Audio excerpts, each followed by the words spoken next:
Այդ ու բան չի։ Լևոն Զուրաբյանը շատ ճիշտ բան ասեց, եթե դու ասում ես, որ կեղծված են եղել, նախ առաջին պատասխանատուն այդ ընտրությունների ով է, դու ինքդ ես, դու դրա համար պատասխան տաս, եւ երկրորդ, եթե ասում են լեգիտիմ չի, ինչի՞ չես դիմել սահմանադրական դատարան։ Նախ պիտի դիմել սահմանադրական դատարան։ Երկրորդը, եթե համընդհանուր կարծիք կա, որ այս ինստիտուտը լեգիտիմ չի, ինչ են անում։ Լուծարում են այդ ինստիտուտը, գնում են նոր ընտրությունների։ Հիմա սահմանադրական դատարանում բացառիկ հնարավորություն կա դա անելու։ Սահմանադրական դատարանը ինքը անգամ վերջում 1-2 այլ կարծիք ունեցող դատավորի չհանդուրժեց։ Այդ ամեն ինչը ինքը այսօրվա համար է, չէ՞, բացառիկ շանս կա։ Սահմանադրական դատարանը հատկապես վերջին 2 ֆիլտրումից հետո լրիվ իր գրպանում է։ Հիմա բացառիկ շանս ունի։ Իր համար։ Բացառիկ շանս ունի։ Լեգիտիմ չես համարում հրահանգի այդ քո դատավորներին։ Մեկ այլ լրիվ կողմն։ Իմիջայլոց առաջին անգամ սահմանադրական տեսեք օրինակ Ռոբերտ Քոչյանը, որ եկավ նախագահ, դատավորների կեսը Լևոն Տեր-Պետրոսյանի օրոք էին նշանակված։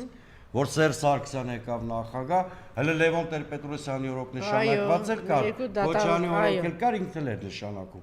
Սա միակ իշխանությունն է, որի օրոք բոլոր դատավորները նշանակվել է իր կողմից։ Հիմա բացառիկ շանս ունես այդ դատավորներին հրահանգի ընդդիմության պահանջը բավարարում են, անվավեր են ճանաչում ընտրությունների արդյունքները, գնում ենք թազա ընտրությունների, նոր։ Եթե դա չի անում, ուրեմն ինքը սուտ է խոսում։ Ուրեմն ինքը չէ, ինքը ոչ թե սուտ է խոսում, բացահայտում է իր դիվային պլանը։ Իսկ իր դիվային պլանը հետևյալն է. ճնշումների, ռեպրեսիաների միջոցով հասնել արդեն իսկ կեղծված խճանկարի աղճատմանը, այսինքն որ Իշոր անաստագողություն անի քաղաքական բան անի, կամ այդ ձևով 2/3-ը լրացնի, կամ օրենքները նես փոխի, որ այդ 3/5 ունենալը հավասարազոր դառնա 2/3-ին։ Հիմա ինքը այդ ուղղությամբ է, չէ՞ գնում։ Այսքան բացահայտ իմիջայլոց այս ընտրություններում մի հատ դրական բան կա, Քարոզ Արշավի մեկնարկից միջև հիմա Փաշինյանը չի ստում։ Ամեն ինչը շատ պարզ է։ Ինչ ասում է, բանն ասում է, ես գնացել եմ օրինակ ձայն եմ տվել փողով, կաշառով։ Չէ, այդ ընդդիմության տված գնահատականները չեմ ասում։ Ընտրարշավի ժամանակ ասել է ինչա զիջելու։ Հա, տարածքները նկատի ունեք, հա։ Ես նկատին եմ խոստումների առումով։ Ընտրությունից հետո շատ պարզ ասում է մեր Սմատրիաշին, անհանգիստ էր Հաջիևը եկավ Երևան, Իջևան։ Դիջևան էր, Դիլիջան էր, եկավ բանը, եկավ Հայաստան, մենք իրան հանգստացինք, իր աշխատներ տվեցինք, որ չնայած 550,000 մարդ ռևանշիստ է Հայաստանում, բայց պրոբլեմ չունեք։ Բայց չէ, եթե միած, բա մյուս հարցը ինքը կանգնում է ընդդիմության ասում է, որևէ մեկը որ խոսի 300,000 ադրբեջանցիների մասին, մեկ էլ դրա մասին է դա սուտ է, ինչ է, մեկ է դրա զուգահեռ Սամվել Կարապետյանի դատի է տվել բայց այդ օրդոբատում ինչ էին անում։ Ուրեմն տեսեք, երբ որ ես ու Հայկ Նահապետյանը, ձեր մյուս հայտնի սպիկերը, բանը ոչ արեմեցյան Ադրբեջանի շարժում ենք ստեղծել, բոլորը մեզ ծաղրում են, այդ 6-7 հատ, ցավոք սրտի եմ ախտում դիմադի։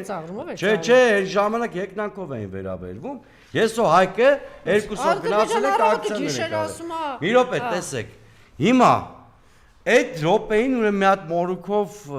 անհաջող տիպ ունեն այդ իրանց խմբակցությունում, այդ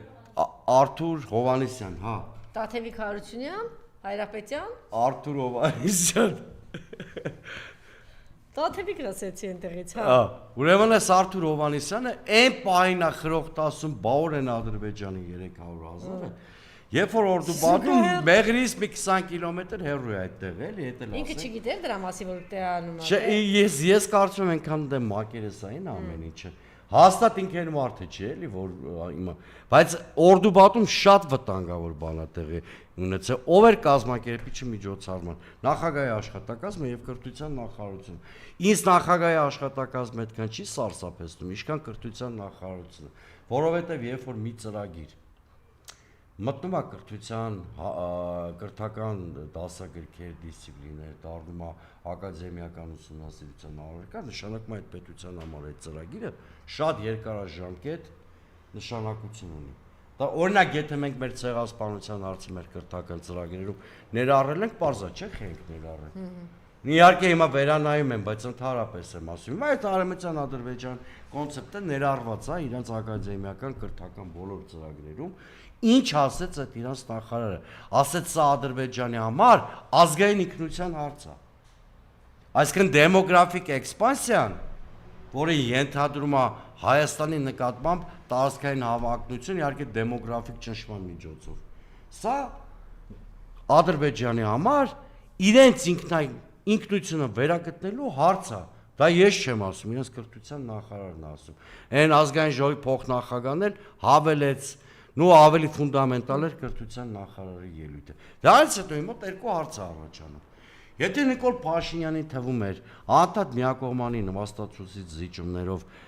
այսպես փոշված խաղաղեցման է տանում Ադրբեջանը, ամբողջովին սանակ դուրս եկավ էս, որովհետև ոչ մի կապ չունի, ուզում ես Արցախի դրոշի գնային հրապարակից անի կամ այդ ազգային ժողովի դες բանը սեղանների վրից անի։ Դա բացարձակապես Ալիևը թքած ունի դրա վրա։